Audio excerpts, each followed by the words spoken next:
Minasan konnichiwa. Kali ini kita akan belajar tentang perkenalan musim dan pertanian di Jepang. Mari kita mulai. Oke, seperti yang kalian ketahui, di Indonesia ada dua musim, yaitu musim kemarau dan musim hujan. Sedangkan di Jepang ada 4 musim. Apakah kalian tahu musim apa saja di Jepang? Kalau ingin tahu, kita belajar di video ini. Kita coba mulai belajar.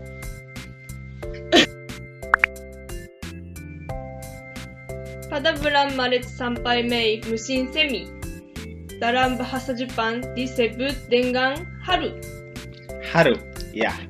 Udara pada musim semi suhunya tidak terlalu panas ataupun tidak terlalu dingin. Pada musim ini, salju mulai mencair dan bunga-bunga mulai bermekaran. Dan bunga sakura pun mulai menghiasi keindahan kota-kota di Jepang. Pada kegiatan musim semi ini adalah salah satu kegiatan dalam menikmati musim sakura yang dinamakan dengan istilah ohanami. Apa itu ohanami? Apakah ada yang tahu? Ohanami adalah kegiatan melihat bunga sakura, menikmati keindahan, untuk mengambil foto dan berekreasi, menikmati makanan khas Jepang seperti takoyaki, okonomiyaki, karaage, dan lain-lain. Kalau kegiatan pertanian di musim semi, apa aja sih? Mari kita bertanya ke Ibu Su. Ibu Su jawab ya. Pekerjaan pertanian pada musim semi dimulai membuat rencana budidaya tanaman 1 tahun. Sambil diskusi, kami menentukan sayuran apa saja yang akan ditanam.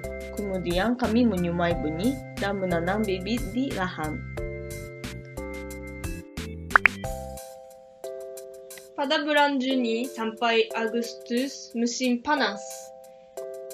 Dalam bahasa Jepang disebut natsu.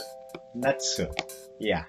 Musim panas di Jepang bukan hanya matahari yang bersinar kuat dan suhu udara yang meningkat saja, tapi juga punya karakteristik kelembaban yang tinggi. Suhu di Jepang biasanya mencapai 30 derajat Celcius.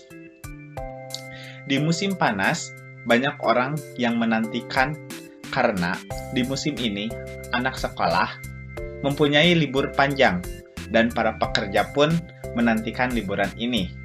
Selain itu juga, di musim panas di Jepang ada yang disebut dengan Natsu Matsuri. Apa itu Natsu Matsuri? Apakah ada yang tahu? Natsu Matsuri ini adalah nama lain dari festival musim panas di Jepang, sebagai bentuk penghormatan kepada para dewa-dewa di kuil, dan merupakan perayaan musiman serta sebagai peringatan sejarah. Teman-teman, selain Natsu Matsuri, kebiasaan orang Jepang pada musim panas berekreasi ke pantai, mendaki gunung, dan lain-lain. Makanan yang disantap di musim ini yaitu makanan yang dingin seperti kakigori atau bisa kita sebut dengan es serut. Kalau kegiatan pertanian di musim panas, apa aja sih? Kita tanya ke Ibu Su. Makin dekat dengan musim panas, makin banyak pekerjaan kami. Pada musim panas, ada banyak kesulitan. Misalnya muncul berbagai hama dan penyakit. Karena udara panas dan lembab disukai oleh hama dan penyakit. Bukan hanya itu, tanaman juga mudah menjadi layu oleh sinar matahari yang menyengat. Supaya kami tidak kepanasan dan menjaga daya tahan tubuh agar tetap stabil, kami memakai jas kipas dan banyak minum air putih. Untuk lebih jelasnya, mari kita lihat cara penggunaan jaket kipas.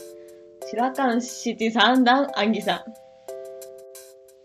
Baik, kali ini kita akan memperagakan bagaimana cara atau penggunaan dalam memakai jaket kipas yang dipakai pada musim panas. Sebelumnya, kita periksa dulu apakah kipasnya sudah terpasang atau belum. kipasnya ada di sebelah sini. Dan ini sudah disetting seperti ini. Kipasnya ada di dalam. Dan ada kabel penghubung untuk daya baterai. Boleh silahkan dicoba.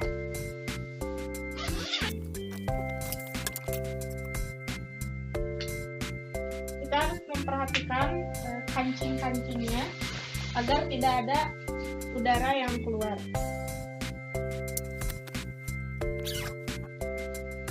Jangan lupa kita periksa dulu sebelum memakai baterai apakah sudah terisi atau belum. Dan ini sudah terisi. Lalu kita masukkan penghubung. Ada tombol di sini untuk menyalakannya.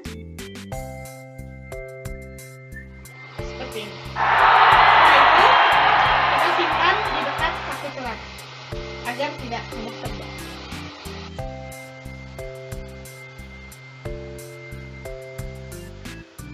Bagaimana perasaannya?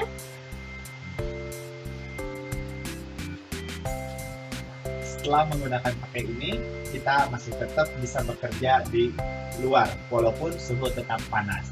Dan ini pun menjadi semangat untuk bekerja dan tidak mudah mengeluh walaupun kondisi panas. Tetap oke.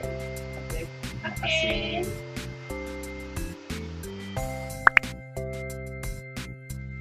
Pada bulan September sampai November musim gugur.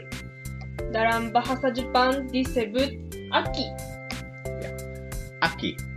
Musim gugur adalah musim yang nyaman untuk melakukan berbagai kegiatan. Sama seperti musim semi yang populer dengan bunga sakura. Musim gugur pun juga populer dengan pepohonan, dedaunan yang berubah warna menjadi kekuning dan kemerah-merahan.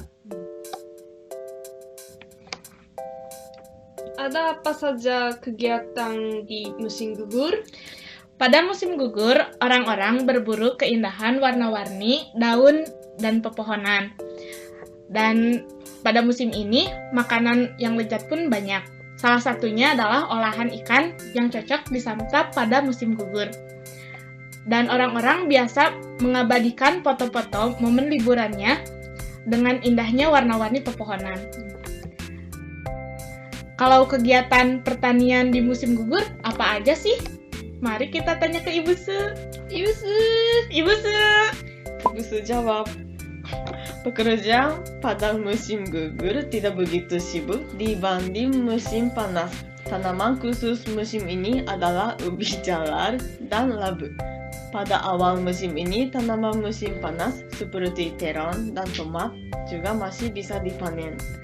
Rasanya menjadi tambah enak karena udaranya menumbuhkan tanaman secara pelan-pelan. Sebelum mulai musim dingin, kami membersihkan sisa-sisa tanaman musim panas.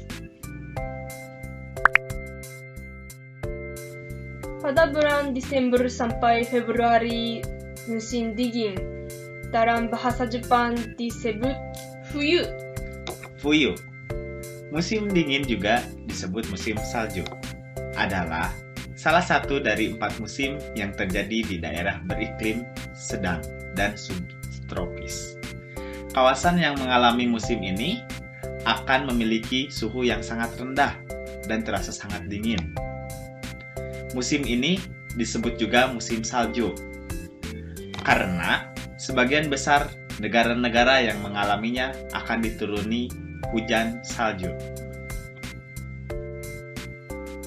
Ada apa saja kegiatan di musim salju atau fuyu?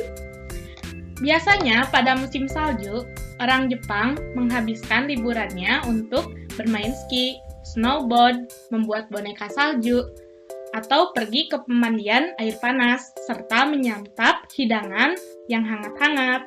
Kemudian, pada setiap rumah memiliki alat penghangat ruangan untuk menjaga daya tahan tubuh agar tidak kedinginan.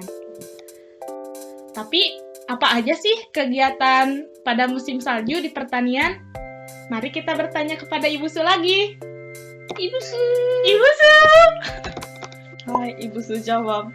Walaupun sudah turun salju, tetap ada pekerjaan di lahan. Ada banyak sayuran seperti lobak, wortel, sawi putih, dan kol.